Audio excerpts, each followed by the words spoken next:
Sinong mangungusap sa atin ngayon? Yeah! Ang ating pinakamamahal na pastor, Pastor Apollo C. Kibuloy! Magandang araw sa lahat ng naririto ngayon sa ating rally. Magandang araw sa lahat ng mga kababayan natin sa buong Pilipinas.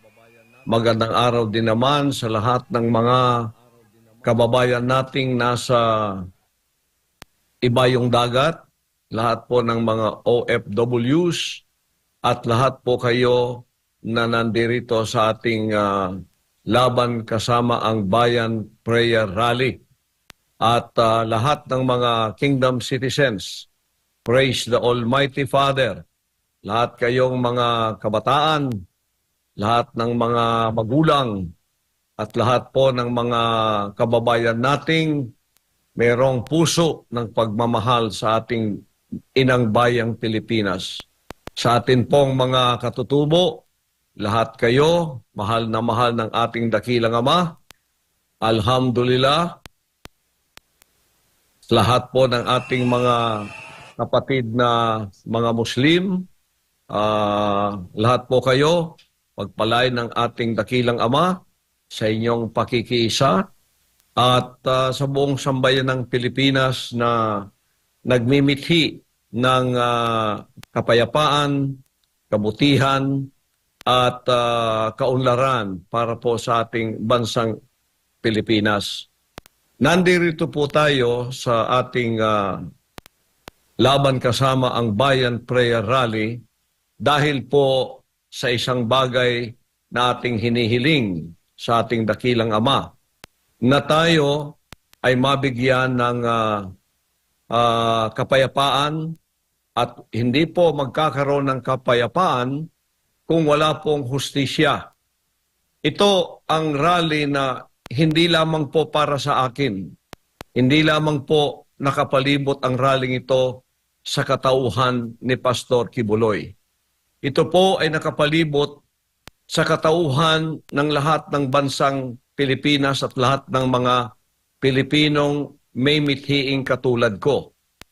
At ngayon, ako po ay nakita ninyo na bugbog sarado na sa lahat ng mga akusasyon at lahat po ng mga ginagawa para halos araw-arawin tayo sa hearing sa Senado, sa Kongreso. At nakita ko kung ano ang pinagmulan ng sigalot ng bayan na ating dapat na malaman kung ano ang pinasimulan nito, bakit tayo ay nagkaroon ng discontentment sa ating mga puso, sapagkat nakikita natin na ang katarungan ay parang nawawala sa atin at ang karapatan natin at ang ating kalayaan. Mula po ito sa programa ng SMNI na mayroon tayong programang Laban Kasama ang Bayan, at ito ay ang pagtuligsa at ating paglalantad ng kabulukan ng CPP, NPA, NDF. Isa po yun. Pero ang isa pong pinakamahalaga ay yung gikan sa masa para sa masa ng ating former Pangulong Rodrigo Roa Duterte. Nagpasimula po ito nung sinabi niyang buksan ang libro nung nakita nating ginigipit si Vice President Sara sa lahat ng paraan. Hindi natin alam kung bakit. Napakabait naman ang ating Vice President at napakatalino at napakasipag sa kanyang trabaho. Pagkatapos, kinawawa rin siya doon sa Kongreso. At pagkatapos, nang-usap ang ating Pangulo na ang libro ay dapat buksan kung ano ang nangyayari sa kaban ng bayan na nasa pangangalaga ng Kongreso ni Martin Romualdez. At ito ang naging ugat ng lahat ng ito na mula noon ay ginipit po ang SMNI. At ito ay inilagay sa alanganin, lalo na nung nagtanong si Ka Eric tungkol sa travel funds ng mga kongresista na 2.066 billion, ang nagasto 39.7 million lang pala. Meron pa pong sobrang mga 2.27 billion. Ang tanong ng taong bayan ay saan nalagay yon? Iyon ang pinagmulan na ginipit na ang SMNI. At pagkatapos ginipit ang dalawa nating angkor. At pagkatapos sinundan pa ito ng CHATSA, yung pong tinatawag nilang People's Initiative na tinutulan ng bansang Pilipinas. At pagkatapos ng mga issues na yon, nasa puso ng bawat Pilipino, sapagkat meron po tayong katwiran na alamin kung saan at paano ginagasto ng ating mga kongresista sa pamumuno ni Speaker Martin Romualdez ang pera ng taong bayan. Tulad ng sigaw natin, hindi naman nila pera yan. Kaya ito yung pinagmulan at ugat ng lahat ng ito na ako ngayon ang ginipit, pati ang SMNI, at halos linggo-linggo na wala nang hinto ang hearing doon sa Senado, doon sa Kongreso, kung ano-ano na lang ang kanilang mga pinagsasabi. At pagkatapos ako'y ginigipit at tinatakot sa sabpina, sa warrant of arrest, tinatakot na ipakulong, at lahat ng ito, diversionary tactic para malimutan ng tao ang tunay na issue na walang iba kundi ang yung People's Initiative. Alam natin hindi naman People's Initiative. It is a politician's initiative. Kaya gusto nilang walain doon, pati yung open the books. Tingnan natin kung anong nangyayari sa mga pera ng taong bayan. Ngayon, gusto ko pong tayo ay bumalik sa issue na yon. Because this issue is more than me. It is the issue of the nation's democracy, at ito ay issue ng ating pamayanang Pilipino kung tayo ba ay aangat o babagsak sa pamamagitan ng lideratong kasalukuyang administrasyon ni Bongbong Marcos at diyan sa Kongreso ni Speaker Martin Romualdez. Kaya yun po ang dapat nating pag-usapan ngayon. At ito po ang dapat na ating pagtuunan ng pansin. At lalo na po itong PI na to, na huwag buksan ang ating konstitusyon. Protect the Constitution. Sapagkat yan, pag binuksan, parang binuksan na ang Pandora's box. Hindi lamang po economic provisions ang makakalkal dyan.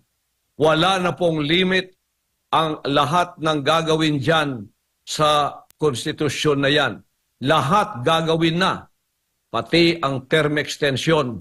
Ito po talaga siguro ang pakay. Ang term extension na itong mga namumuno ngayon ay hindi na maaaring alisin pa sa kanilang pwesto sa natatakdang panahon na ibinigay ng konstitusyon. Ito yung tinututulan ng lahat ng mga Pilipino. Hindi lamang tayo dito sa kingdom. Ang kingdom ay isa lamang sa mga segment ng sosyedad na ginigipit at pinepersecute, inuusig at winawala ang boses sa pamamagitan ng SMNI. Sapagkat ang SMNI lang po ang nagsasalita ngayon na hindi nabayaran. At ang SMNI lamang ang pwedeng magsabi ng katotohanan, at ang SMNI lang ang pwedeng maging sounding board ng ating Pangulong Duterte at magsasalita ng katotohanan para sa ating lahat, at ang ating pamayanan ay magkakaroon lamang ng kapayapaan kung tayo ay babalik sa katotohanan, sa pagbabalik ng ating karapatan at pagbabalik ng ating mga karapatang dinadaya tayo, diyan tayo magkakaroon ng katahimikan. Kaya tutulan nating lahat mga Pilipino, it is beyond the kingdom, it is beyond my person. Ako lamang ang ginagawang ganito para mailihis ang issue na dapat nating tutulang lahat.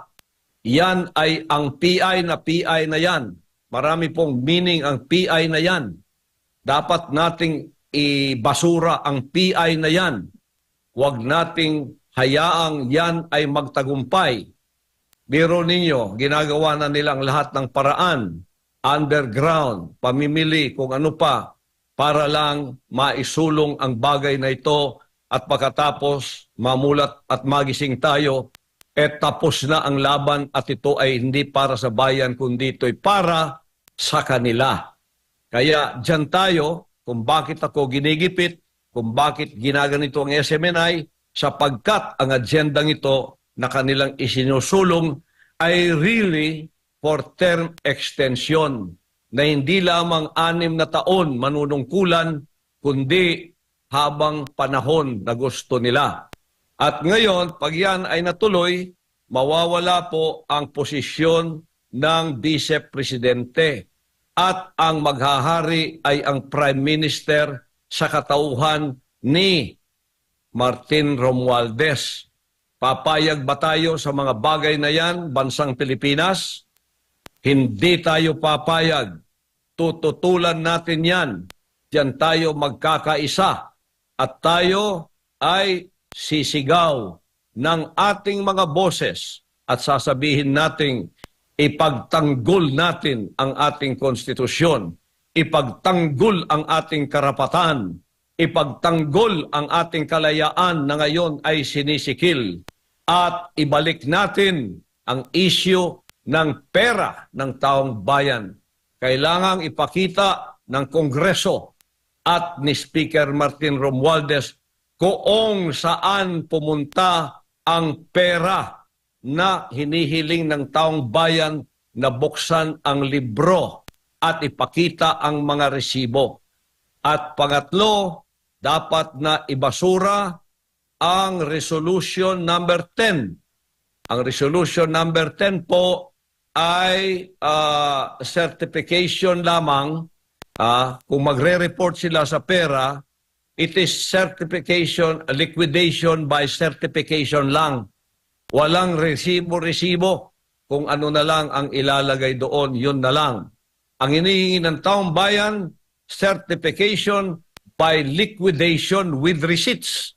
Kung saan pumunta, kung paano ginamit, at saan ginamit ang perang ipinagkatiwala sa kanila sa pamayanan na nandyan sa pagtitiwala ng Kongreso. Yan po ang ating issue na tatalakayin sa mga rallying darating pa, di lamang dito sa Liwasang Bonifacio. Hanggang hindi nasasagot yan, walang katahimikan dito sa bansang ito. Walang term extension, huwag galawin ang konstitusyon, open the books, and liquidate with receipts ang lahat ng mga pera na ginagamit ng mga nasa pamunuan. Ito ang sigaw ng taong bayan. At pangalawa, hindi pa po sinagot ng ating Pangulo ang lahat ng mga hamon sa kanya na dapat pangunahan na niya ang pagiging example sa hamon ng ating Pangulong Duterte sa kanya. Alam na po ninyo kung ano yon. At ngayon, magpapatuloy po tayong mananalangin sa isang maayos na pamamaraan kasama hindi lamang tayo sa KOJC, kundi ang buong pamayanang Pilipinas, 115 million, pati na po ang ating mga kababayang nasa ibayong dagat na halos 10 milyong OFW. Tayo pong lahat ay gusto natin ng kahusayan, gusto natin mabait ang ating gobyerno, hindi po brutal, hindi naninikil ng karapatan, hindi nang uusig, at hindi po dapat nagipitin ang mga taong gumagawa ng kabutihan. Ano po ang role ng SMNI? Nagsasalita ng katotohanan. Hindi po kami tumatanggap ng bayad para tumiklop ang bibig namin at hindi magsalita kung ano ang nakikita naming dapat na gawin para sa ating taong bayan. Ano po ang role namin sa KOJC? Gumagawa kami ng contribution for nation building. Role ng SMNI yan, nation building. Kita po ninyo ang aming mga kusang loob na pagtulong sa ating mga kababayan. Ang pagtulong sa mga kabataan. Ang pagtulong sa ating mga mamamayan na nasa mga sakuna, na nasa mga kalamidad. Kusang loob po nating ginagawa yon. Ngunit ano ang isinukli sa akin at sa ating mabuting kalooban para sa nation building? Ito po ngayon, panggigipit, pag-uusig, panggugurgur kay Pastor Kibuloy, under threat, mga kabi-kabila ang warrant of arrest. Kinalkal na naman ang mga na-dismiss na mga kaso at kung ano-ano pa ang kanilang gustong gawin para ako ay mapigilan, para ako ay mabilanggo at kung maaari ako po ay patahimikin habang buhay. Ngunit kasama natin ang Panginoong Diyos sa ating laban na ito para sa ating bayan. Hindi lamang to para sa akin. Ako lamang ang nanguna nito tulad ng aking ipinangako. Pagungunahan ko ang bayang ito na susunod kayong lahat para tayo ay magkaroon ng isang bayan na matino ang mga namumuno, matino ang mga pamamahala, mapagmahal sa kanilang mga mamamayan, hindi po ginigipit, kundi lalong tinutulungan ang mamamayang may puso at layunin na mahalin ang ating bansang Pilipinas. Ito po ang isinusukli sa atin ngayon. Puro politika, puro politika. Hindi po natin ininda yon, kundi tayo ay magpapatuloy sapagkat meron naman pong Diyos na nangunguna sa atin at nakakakita at tinitimbang ang lahat ng mga bagay sa katwiran at katarungan para sa iyak ng mamamayan, sa kanilang hinaing, sa kanilang mga puso. Tayo hindi aalisin sa bansang Pilipinas sapagkat ito ang bansa natin. Sinong aalisin ng Ama at kanyang hahatulan? Yung mga namumunong ng gigipit sa kanilang mga mamamayan. Ito yung makabagong paraon na nanggigipit. Ito yung mga makabagong paraon na sinisikil.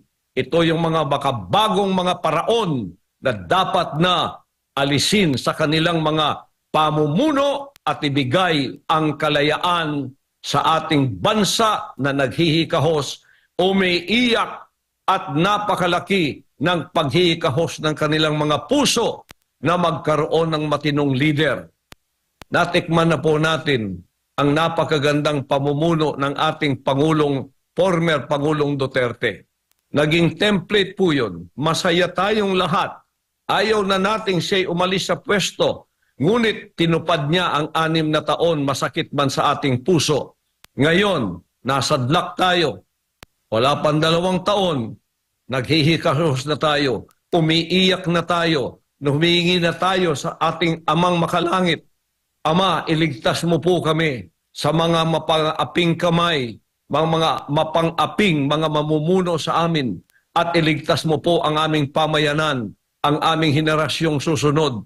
Iligtas mo kami sa mga mangangamkam ng aming kayamanan. Iligtas mo kami sa mga abusador, mga mapang-api, at mga hambugero na mga namumuno sa amin.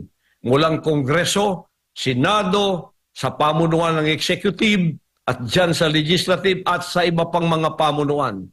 Bibigyan tayo ng katugunan ng ating dakilang Ama ngayon na ang pasimula ng pagtugon niya sa ating mga hinaing at tayo ay magpapatuloy na mananalangin at ito na ang pasimula ng ating tunay na kalayaan at karapatan na ibabalik ng Amang makapangyarihan sa atin.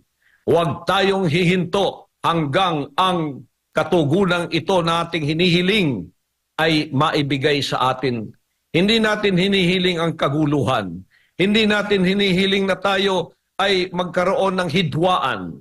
Ang hinihiling lamang natin, matinong pamumuno, mapagmahal na pamumuno, matulungin na pamumuno, at very kind na pamumuno. Yun lamang po. At tutulungan sana ang mga bayan o mga taong ibig tumulong sa ating bansa. Ang kabaligtaran po ang nangyayari. Parang ang kanilang tinutulungan ng kanilang sarili. Parang ang kanilang tinutulungan ng kanilang mga kaalyado. Wala silang pakialam sa bansang Pilipinas. Hindi po karapat-dapat ito. Kaya ito na ang pasimula ng ating mga hinaing na diringgin ng ating dakilang Ama. Manalig po tayo sa Kanya sapagkat darating ang iilang araw, ang katugunan ay maibibigay na sa ating lahat. Marami pong salamat at hanggang sa petsa 12 ng ating rally, kaya pag-usapan po natin ang tunay na issue. Huwag po tayong magpabulag sa tunay na issue. Ako'y ginagawang issue para matabunan ang tunay na issue. Ibalik po natin doon. Sumigaw tayo, no to PI, no to Chacha, protect the Constitution, open the books, liquidate with receipts all the people's money. Yan po ang tunay na issue ngayon. Purihin ng Ama, ibalik ang boses ng SMNI, ibalik ang boses ng taong bayan na nagtatanggol sa ating lahat. Pagpalain po tayong lahat ng ating dakilang Ama. Hanggang sa muli, asahan ninyo, pag kinalooban ng Ama, ako ay pupunta riyan personally. Magkikita po tayo pag kinalooban ng Ama yan.